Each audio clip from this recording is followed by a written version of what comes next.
Béni soit Dieu. Amen. Amen. Merci à Dieu. Amen. Vous avez compris le Seigneur? Amen. Donc j'annonce la parole de Dieu. Vous voulez l'Église? Amen. Gloire à Jésus. Gloire à ton nom. Alors j'aime rappeler ce verset avant de prêcher. Ephésiens 6, 19, il dit comme ça. C'est l'apôtre Paul, il s'adresse à l'Église et il dit ça. Il dit, priez pour moi, afin qu'il me soit donné, quand j'ouvre la bouche, d'annoncer le mystère de l'Évangile. Priez pour moi, afin qu'il me soit donné, parce que si Dieu ne nous donne pas, ça va être hors de question. C'est vrai. Je parlais avec Giovanni tout à l'heure, et il disait, même si c'est un petit bout de pain sec, c'est pas grave, Diggy. Seigneur, je sais que mon Dieu à moi, il ne donne pas des bouts de pain sec, il donne du pain frais. Alors j'ai besoin que ce soit lui qui donne ce soir.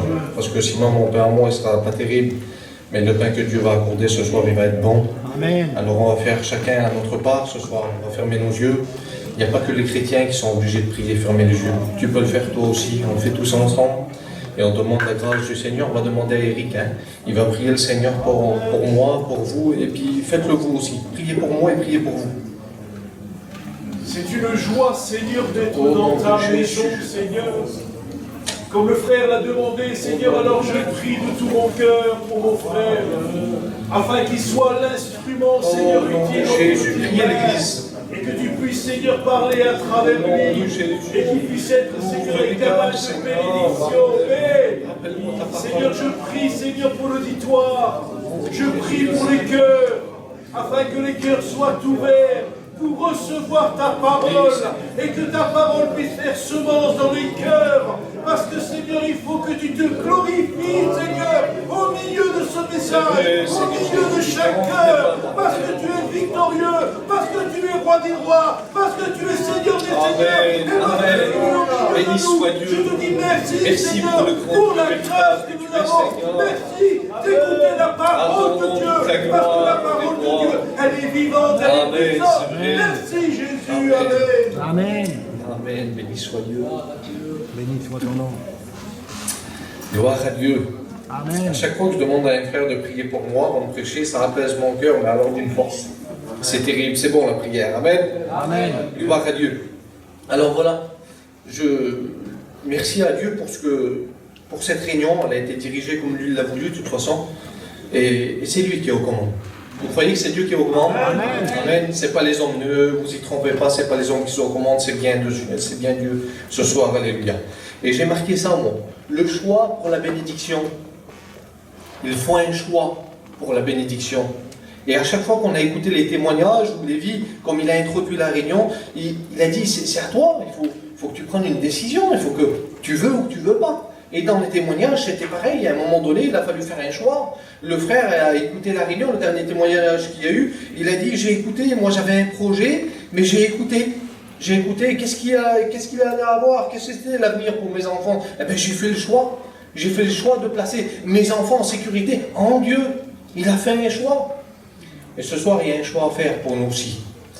Il y a un choix à faire pour toi aussi ce soir, pour recevoir la bénédiction. Est-ce que vous êtes d'accord? Amen. Amen. Alors voilà, quelque chose de très simple. L'évangile de Marc, chapitre 4, et à partir du verset 35, c'est une histoire que tout le monde connaît. C'est l'histoire de la barque. Et voilà ce qu'il va dire. Le verset 35 va dire, « Ce même jour sur le soir, Jésus leur dit, passons sur l'autre bord. » Ce même jour sur le soir, Jésus leur dit, passons sur l'autre bord. Je vous décris un petit peu l'histoire. Jésus est en train de faire une réunion merveilleuse. Il est tout près de l'eau. Et il est en train d'instruire le peuple qui est là. Alors il faut comprendre quelque chose. C'est que des personnes, il y avait des villes aux alentours, il y avait des villages aux alentours, et des personnes, ils étaient sortis de leur ville, de leur village, de leur maison, ils étaient venus là, et ils écoutaient l'évangile. Ils écoutaient Jésus prêcher. Donc eux aussi, ils ont fait un choix à un moment donné d'écouter, d'aller de l'avant et de voir un petit peu ce qui se passait. Ils ont fait ce choix-là. Le premier choix. C'est une bonne chose. Ils sont venus, ils ont écouté Jésus. Et écoutez, voir, Jésus fait une réunion. C'est pas Niki qui fait une réunion. C'est une des plus belles réunions du monde. Amen. Le maître est en train de prêcher. Il dévoile les vies, il enseigne les cœurs. C'est une merveille. C'est une merveille que Jésus est en train de faire. Et à un moment donné, il leur dit ça. Il leur dit simplement ça. Écoutez, passons de l'autre bord. Et là, il propose encore un choix. Le premier choix pour eux, ça a été de vouloir venir écouter Jésus, mais quand ils ont écouté Jésus, Jésus a dit, écoutez, ouais, c'est bien que vous êtes venus ici, c'est bien que tu es venu à la réunion ce soir, mais il y a plus que ça à faire. Il y a plus que ça. Maintenant, il faut que tu écoutes Jésus te parler, et Jésus va t'enseigner, et il va dire comment il faut te conduire pour la suite. Où il faut que tu t'y ailles. Alors il dit ça, lui. Il dit, passons de l'autre bord. Mais Seigneur, pourquoi? Pourquoi on passe de l'autre bord? Pourquoi faire? Qu'est-ce qu'on va faire là-bas? Nous, c'est bien ici. On a nos affaires ici. Il y a nos familles. Il y a nos villages. Il y a notre commerce. Il y a toutes ces choses-là qui sont là. Pourquoi je vais aller de l'autre côté, Seigneur? Qu'est-ce qu'il faut que je fasse là-bas? Écoutez voir. Tant qu'ils restaient ici, le peuple, là, les personnes qu'ils écoutaient, ils étaient au bénéfice de la parole. Mais la parole, elle a un but. C'est de produire quelque chose dans les cœurs. Amen. Est-ce que vous êtes d'accord? Amen. Quand on écoute la parole, c'est parce qu'on veut aller plus loin. On veut que ça grandisse dans notre cœur. On veut qu'il y ait un feu qui vienne. Vous avez écouté ma compagne tout à l'heure, ce qu'elle a dit? Elle s'est approchée de Dieu et elle a fait une seule prière à Dieu. Elle a dit, Seigneur, accorde-moi un foyer chrétien. Mais il y avait une conviction dans son cœur. Elle a mis la foi, elle a mis toutes ses tripes dans cette prière-là. Et Dieu a fait ce merveille. C'est une merveille. Il nous a accordé un foyer chrétien, béni soit Dieu. Amen. Il m'a appelé à servir, on servait ensemble. Et plus que tout, il m'a appelé à partir dans les pays étrangers. C'est déraisonnable de faire ça.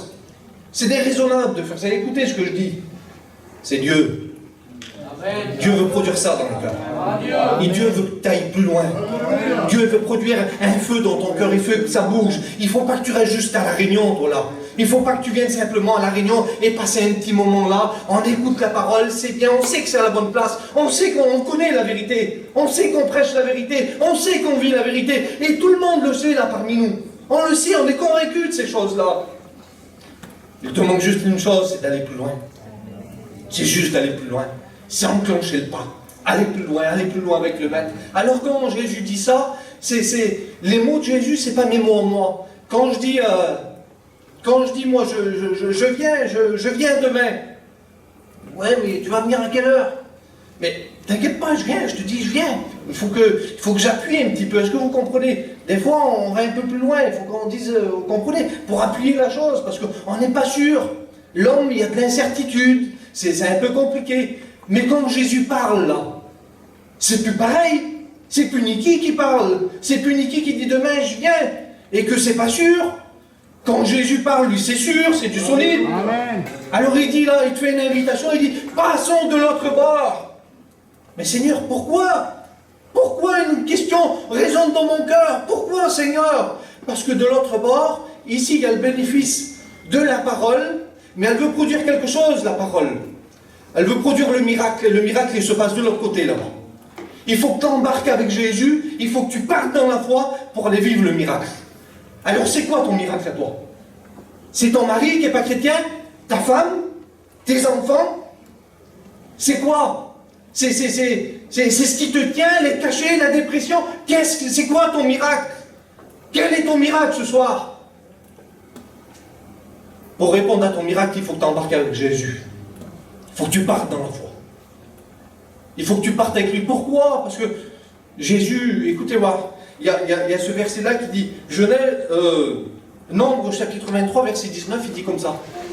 Dieu n'est pas un homme pour mentir, ni le Fils de l'homme pour se repentir. Mais ce qu'il a dit, ne le fera-t-il pas? Ce qu'il a déclaré, ne l'exécutera-t-il pas? Je peux répondre, moi? Je dis oui, Dieu le fera. Amen. Dieu le fera. Et là, c'est pas la prédication de Niki, c'est la parole du Seigneur. Oui, Dieu le fera. Amen. Dans son engagement à lui, dans ce qu'il t'a dit, ce qu'il t'a promis, il y a une promesse qui nous relie à tous, là. À tous ceux qui ont, et un jour écouté la parole du Seigneur, des promesses ont été faites dans notre corps. C'est, je te sauverai toi et toute ta famille. Alors il y a des fois où il y a des circonstances qui sont spéciales, ils sont bizarres. Écoutez voir. Moi je me suis aussi converti il y a une quinzaine d'années, ce que vous a dit ma femme, et on est rentré aussi dans cette promesse-là, et on disait, Seigneur, on veut voir ta puissance. Alors il y a 2 foyers de mes petites sœurs qui se sont convertis. Ces 2 foyers-là, ils appartiennent à Dieu. Alors merci Seigneur, c'est une bonne chose. Mais il y a beaucoup plus que ça chez nous. On a encore des frères, on a encore des sœurs, des parents. On a encore des personnes à sauver, est-ce que vous comprenez? Et des seigneurs, j'avais envie, moi, je désirais que mes parents soient là et que je prêche devant eux, je désirais ça. Et puis, il y a quelques mois, l'état de santé de mon père s'est dégradé, il est rentré à l'hôpital et je pensais toujours à ça. J'ai dit, Seigneur, j'avais envie de prêcher devant lui, j'avais envie de vivre des réunions, qu'il soit là, qu'il participe. Il y a des choses qu'on ne comprend pas là. Il y a des circonstances qui nous échappent et on ne comprend pas. J'ai dit, Seigneur, la promesse, je te sauverai toi et toute ta famille. Mon père, dans son état, c'était un rétrograde. Il rentre à l'hôpital, son état de santé se dégrade et il est rétrograde dans son cœur, c'est compliqué. Alors bien sûr, on va là-bas, on prie avec lui, on parle avec lui, et puis voilà qu'il accepte la bénédiction de Dieu, il accepte le Seigneur dans son cœur. Alors, c'est vrai que ça se dégrade, tout se dégrade, la circonstance n'est pas trop bonne, mais voilà que lui, il accepte le Seigneur. Et voilà que la promesse de Dieu résonne dans mon cœur, et là, c'est Niki, j'ai dit que je te sauverai toi et toute ta famille. Alors mon père, il est parti, il a quitté cette terre, mais il a quitté cette terre avec Dieu. Alors la promesse, elle est encore valable. La circonstance n'est pas bonne, j'aurais préféré que ça se passe autrement, mais l'essentiel c'est qu'il est là. Et qu'il nous attend. Il fait partie de la promesse. Et la promesse de Dieu, elle est bonne. Alors je ne sais pas comment tu vis la promesse, toi. Je ne sais pas comment ça se dépeint devant toi. Des fois c'est tout noir, c'est compliqué. On dirait qu'on n'y arrivera pas. Mais écoute-toi, la promesse de Dieu, elle est là. Il t'a dit une chose. C'est une promesse. Il a dit, écoute-toi, passe de l'autre bord avec moi. Mais c'est compliqué, je ne sais pas nager, j'ai peur de l'eau. Les circonstances ne sont pas trop bonnes pour moi, c'est un peu compliqué. J'ai tout ce qui me retient là. J'ai ma famille qui est sur place là. Qu'est-ce qu'on va dire de moi si je pars de là? Je laisse ma maison, je laisse mes affaires. Qu'est-ce qu'on va dire de moi, Seigneur? Il y a des choses qui se passent dans notre cœur. Et on est jugé par rapport au regard des autres. Écoute-toi. L'essentiel, c'est de partir avec Jésus.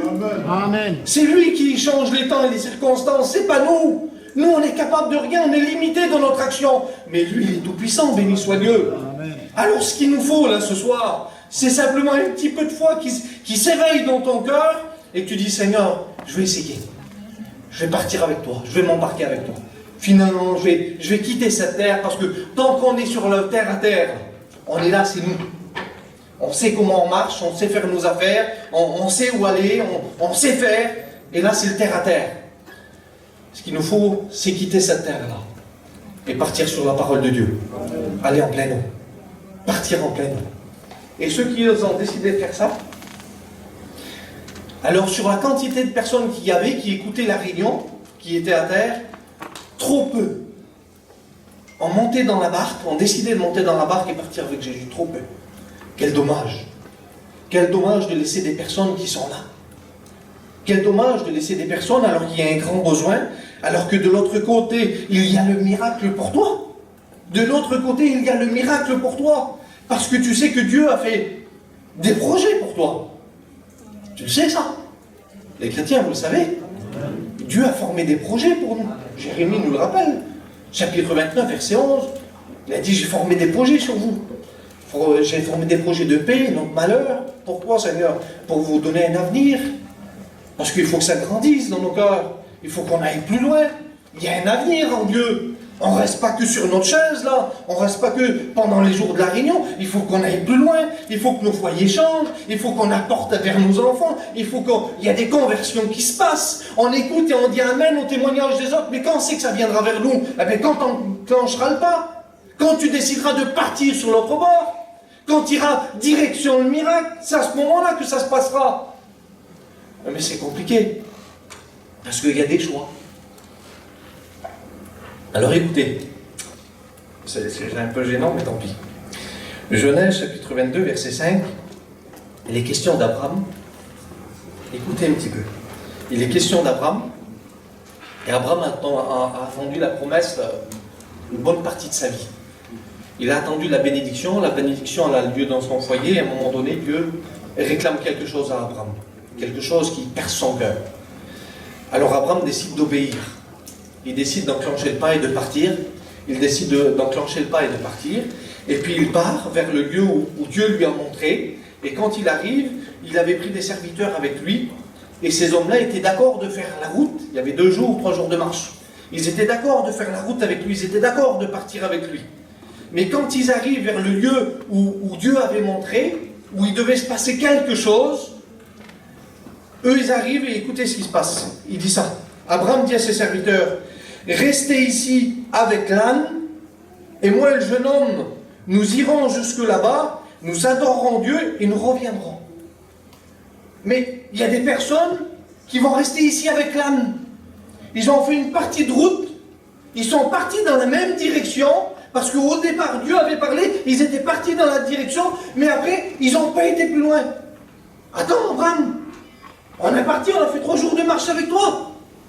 On a porté le bois, on a porté toutes les affaires, là. Tout est fait, Abraham. On est là, on ne va pas rester là, Abraham. Tu vas monter pour adorer Dieu, toi. Je vais rester là, moi. Je vais rester là avec l'âne, avec celui qui n'a rien compris. Est-ce que vous comprenez la définition, là? Je vais rester là, je vais rien vivre. Je suis juste bon, juste à partir, moi. Juste à faire un peu de route et après je m'arrête là. Je vis jamais rien dans ma vie, alors. Jamais je vis quelque chose. Abraham, c'est pas possible. Tu ne peux pas me laisser là, Abraham. Il y a des personnes qui resteront toujours là. En bas avec l'âne, ou sur le côté du rivage. Jamais ils embarqueront. Et c'est à ces personnes-là que je m'adresse ce soir, que Dieu veut s'adresser. Jamais tu vas décider de changer, toi. Tu vois pas que la bénédiction, elle est toujours vers les autres. Tu vas toujours rester là. Tu vas toujours rester à ta place. T'as pas envie que chez toi ça bouge. T'as pas envie de rendre un beau témoignage et dire un jour j'ai saisi, moi, comme le frère a témoigné. J'ai saisi la bonne part. Je suis parti avec Dieu. Parce qu'il croyait que c'était normal, lui, que tout le monde était malheureux. On passait un bon moment, il y avait un beau visage, il y avait un beau sourire, mais quand il rentrait, il était malheureux. Toujours comme ça. C'est pas ça. C'est pas ça ce que Dieu propose. Il te demande d'aller plus loin. Embarque avec Jésus ce soir. Pars dans la foi. Pars sur la parole. Alors qu'est-ce que ça nous représente? La parole, c'est ça ce soir. Pars avec Jésus, engage-toi. Mais ça peut signifier quoi aussi? Les eaux du baptême, ça fait combien de temps que tu suis, que t'attends? Il faut t'engager, aller plus loin. Combien de temps tu vas rester dans ta position? Jusqu'à temps que le diable vienne taper sur toi et que tu te décourages, que tu lâches tout. Engage-toi avec le Seigneur, va plus loin. Ton foyer va subir des bonnes répercussions. Non plus des mauvaises, mais des bonnes répercussions. Tu vas apporter la bénédiction chez toi. Est-ce que tu n'as pas envie de ça? Tu n'as pas envie que ça change? J'ai envie que pour toi ça change, parce que pour nous ça a changé. Alors il n'y a pas de raison que pour toi ça ne change pas, parce que la Bible déclare ça, que Dieu ne fait pas de favoritisme. Il n'en fait pas. Il ne choisit pas des catégories de personnes pour bénir. Il bénit ceux qui sont d'accord de travailler avec lui. Et le Seigneur est d'accord ce soir pour t'engager à faire partie de l'équipage. Et alors écoute-moi, quand on est dans l'équipage, c'est pas toujours facile. Mais essayez de faire vite. Quand on est dans l'équipage, c'est pas toujours facile. Le frère l'a dit. C'est pas toujours facile. Il y a des bons et des mauvais jours, c'est vrai. Et que voulez-vous? Quand on est sans Dieu aussi, il y a des bons et mauvais jours. Il y a plus de mauvais jours. Et quand on est dans les mauvais jours, il n'y a pas grand-chose pour se rattacher.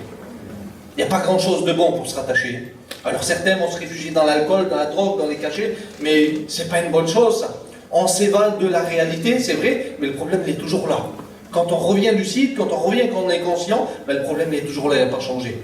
Alors que nous, là, nous qu'on s'est appuyé sur Jésus, quand on est face au problème, on reste face au problème. Et on demande à Dieu, Seigneur, tu ne voudrais pas aplanir la montagne pour moi? J'arriverai pas à la monter, Seigneur. Viens, sois avec moi, Seigneur. Et le Seigneur, il a dit ça. Je serai avec vous tous les jours, jusqu'à la fin. Amen. Amen. C'est les promesses de Dieu pour nous, ça. C'est les promesses de Dieu pour nous, ça. C'est ce qu'on vit, alléluia. Alors ceux qui sont décidés de partir, ils ont commencé à ramer et ils sont éloignés de bord. Ils sont éloignés du bord, ils ont commencé à aller en pleine eau. Ils ont commencé à ramer, ils sont partis sur la parole du Seigneur. Et nous aussi, il y a plein de personnes qui sont parties sur la parole du Seigneur. Et à un moment donné, on n'avait pas prévu. On n'avait pas prévu. Et la difficulté, elle n'arrive pas. Le vent se lève, la tempête se lève. Et là, c'est compliqué. Ça bouge de la droite, ça bouge de la gauche, ça commence à faire peur. Les éléments sont beaucoup plus forts que nous. La situation devant nous, là, elle est gigantesque. Et on se pose la question, Seigneur, pourtant je suis parti avec toi. J'ai décidé de partir avec toi, Seigneur, mais qu'est-ce qui se passe? Et c'est ce qu'ils ont fait un petit peu, les personnes qui sont parties avec le Seigneur, là, ils disent, mais qu'est-ce qui se passe? Qu'est-ce qui est en train de se passer? Et ils se tournent vers le maître, ils disent ça, Jésus est en train de dormir, qu'est-ce que c'est ça? C'est quoi ça, Seigneur? On est en train de périr, il dit ça, Jésus, ils font un petit peu ce reproche là, ne t'inquiètes-tu pas que nous périssons?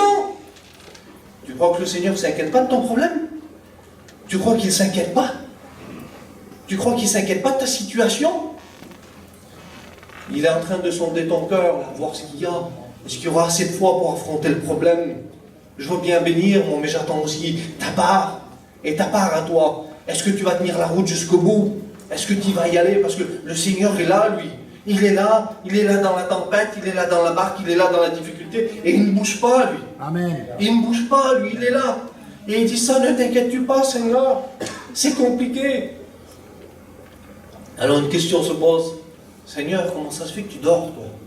Dans ces circonstances-là, comment ça se fait que tu dors? Vous savez pourquoi le Seigneur s'est endormi? Parce que quand il était encore à terre, il a dit, passons de l'autre bord. Mais comme lui, ce n'est pas un homme pour mentir, il était déjà arrivé de l'autre côté. Est-ce que vous comprenez? Il faut que dans notre foi, là, dans notre conviction, parce qu'on croit en Dieu ce soir. Amen. Vous croyez en Dieu ce soir? Amen. On croit en Dieu. Et la promesse, même si à nos yeux, là, elle semble insurmontable, impossible de l'atteindre. Pourquoi? Parce qu'il y a trop de difficultés. Parce que mon mari, à l'heure actuelle, là, dans la Réunion, il est parti boire. Et parce que ma femme, c'est une dépressive. Et parce que mes enfants, jamais ils se tourneront vers Dieu. C'est ça les situations. C'est ça les tempêtes. C'est ça les ouragans. C'est ça qui tape notre vie. Mais écoute-toi, t'as décidé, toi, de faire partie de l'équipage de Jésus. Et Jésus, il t'a dit, écoute, je vais t'amener avec moi dans la bénédiction. Je vais t'amener avec moi jusqu'au lieu où il va se passer de grandes choses. Le miracle, il est là-bas. Je vais t'amener avec moi. Je vais t'amener avec moi. Et c'est ce qu'il a dit, le Seigneur, là. Alors, quand le Seigneur, il dit ça, lui, il s'endort. Et peu importe ce qui est en train de se passer, là, il sait une chose, c'est qu'ils arriveront de l'autre côté. C'est tout. C'est tout ce qu'il faut que tu voies, toi, ce soir. Ça va peut-être bouger pendant la route. Ça va être peut-être turbulent. C'est possible. Parce que le diable ne te laissera jamais tranquille. Mais écoute-toi, il y a une chose qui est sûre, et qu'il faut que tu gardes dans ton cœur précieusement. C'est que tu vas arriver dans le lieu où il y aura la bénédiction. Amen. Et il faut que tu amènes ta famille. Il faut que tu amènes ton foyer. Il faut que tu amènes ton mari. Il faut que tu amènes ta compagne. Il faut qu'on amène nos enfants. Amen. Parce que là-bas, il y a la délivrance. Parce que là-bas, il y a la bénédiction. Parce que là-bas, il y a le salut. Alors pendant que ça bouge, parce que c'est en train de bouger dans ton cœur, Jésus dit ça.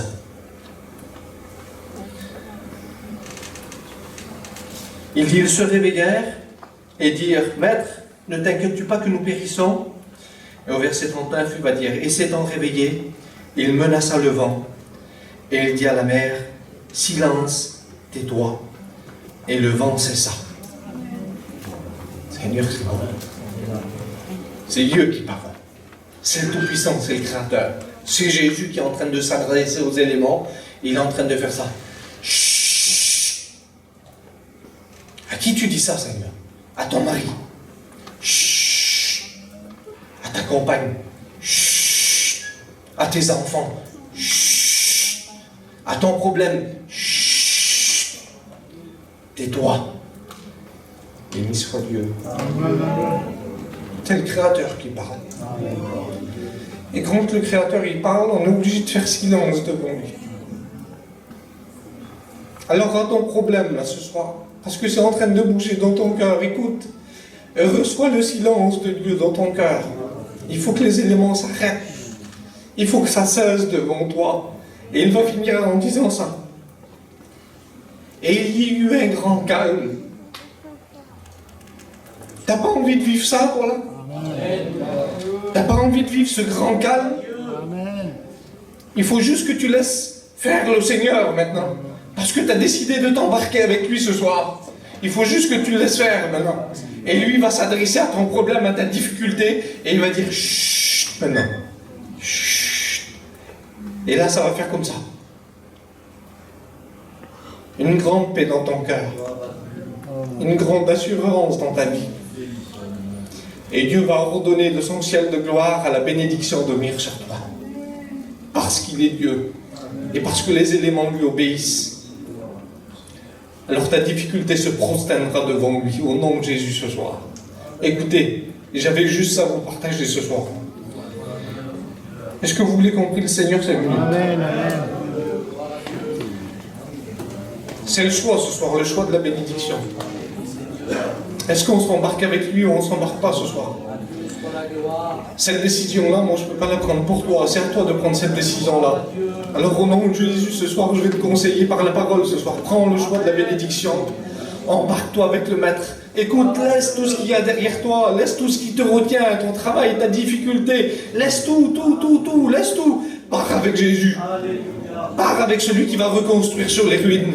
Pars avec celui qui va dire silence, tais-toi à tous tes problèmes, à ta maladie, à ta difficulté.